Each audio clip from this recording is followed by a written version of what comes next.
அஸ்ஸலாமு அலைக்கும் வரஹ்மத்துல்லாஹி வபரகாத்துஹு. அல்லாஹ்வின் நல்லடியார்களே, குத்துபுல் அக்தாப் சுல்தானுல் அவுலியா கௌசுல் ஆலம் முஹியுத்தீன் அப்துல் காதிர் ஜீலானி ரலியல்லாஹு அன்ஹு அவர்கள் ஜீலான் நாட்டிலே அவர்கள் பிறந்தாலும் பக்தாது மாநகரத்திலே தான் அவர்கள் கல்வி பயின்றார்கள். கல்வியை எல்லாம் பயின்று முடித்ததற்கு பின்னால் மக்களுக்கு மத்தியிலே உபதேசம் செய்யக்கூடிய நேரத்திலே சற்று தயங்கி நிற்கிறார்கள். இந்த பக்தாதிலே இருக்கக்கூடிய மக்கள் எல்லாம் அரபியர்களாக இருக்கிறார்கள். நானோ பாரசீக மொழியை சார்ந்தவராக இருக்கிறேன்.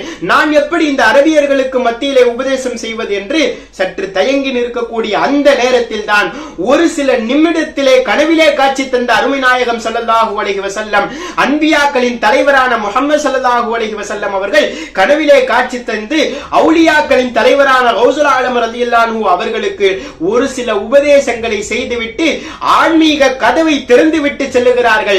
அந்த காட்சியை கண்ட குத்துபுல் அக்தாப் ரலியல்லாஹு அன்ஹு அவர்களே சொல்லுகிறார்கள், கேட்போம். ரஅய்து ரசூலுல்லாஹி ஸல்லல்லாஹு அலைஹி வஸல்லம் ஃபில் மனாமி قبل الظهر. லுஹர் தொழுகைக்கு முன்னால் நான் சற்று நேரம் உறங்கிக் கொண்டிருந்தேன். அந்த உறக்கத்திலே கனவிலே அருமை நாயகம் ஸல்லல்லாஹு அலைஹி வஸல்லம் அவர்களை நான் கண்டேன். ஃபகால லி, என்னிடத்திலே அவர்கள் சொன்னார்கள், யா புனைய லிம லா ததகல்லம், என்னுடைய பேரப்பிள்ளையே, ஏன் நீ அவர்களுக்கு மத்தியிலே பேசாமல் உபதேசம் செய்யாமல் தயங்கி நிற்கிறாய் என்று கேட்டார்கள். நான் சொன்னேன், குல்து யா அபதா அன ரஜுலுன் அஜமியுன் கைஃப அத்தகல்லமு அலா ஃபுஸஹாஇல் அரபி பிபக்தாத்.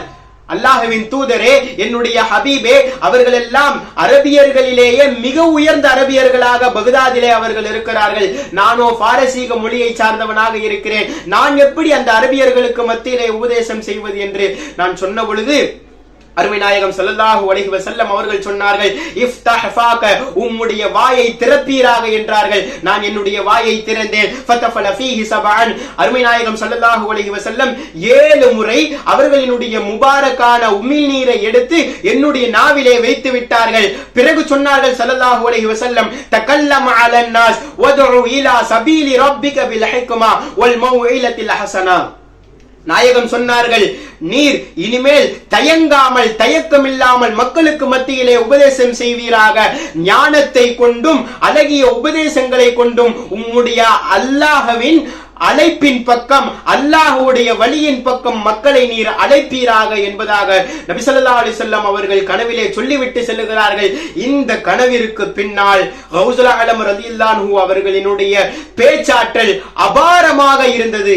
எந்த அளவிற்கு என்றால் அவர்களின் பேச்சை, ஆன்மீக பேச்சை கேட்பதற்கு ஆயிரக்கணக்கான கோடான கோடி மக்கள் வருவார்கள். ஆயிரக்கணக்கான வரிசைகள் சஃப் சஃப்பாக அமர்ந்து கொண்டிருப்பார்கள். அவர்களின் பேச்சாற்றல் எந்த அளவிற்கு இருந்தது தெரியுமா?